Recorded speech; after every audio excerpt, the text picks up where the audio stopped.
I did have a very embarrassing cry, and I think I may have shared it on the show. Really? It was actually fairly recent.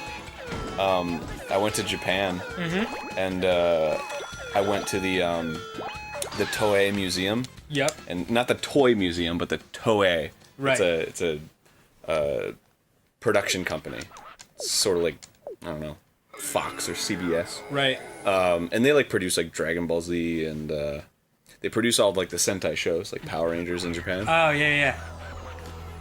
And they had a live show that was like, it was primarily a Power Rangers show.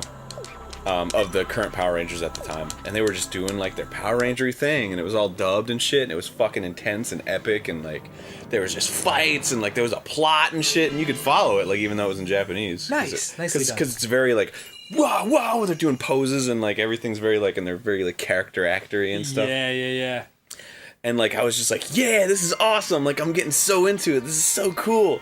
And then like and then there was kind of this plot where they were like separated between two worlds, and then they were like trying to get each other back. So like through the whole story, it was cutting between like these two Rangers and these three Rangers, and then it was like, oh man, when are they gonna get back together? Like when are they gonna come together and like fight the villain? Yeah. And then right when like everything was said and done, and they fucking like they came out of like the evil portal world, and then they all stood up on the stage, and they were all like, boo, and it was like, psh, and they were like doing all their individual poses, and then they were like, blah, like I don't know what they were saying, but it was just like, and there was just like sparks and like explosions, and they all did their poses, right? And it was all like lit from behind and shit, and I just like, I was like, that's awesome.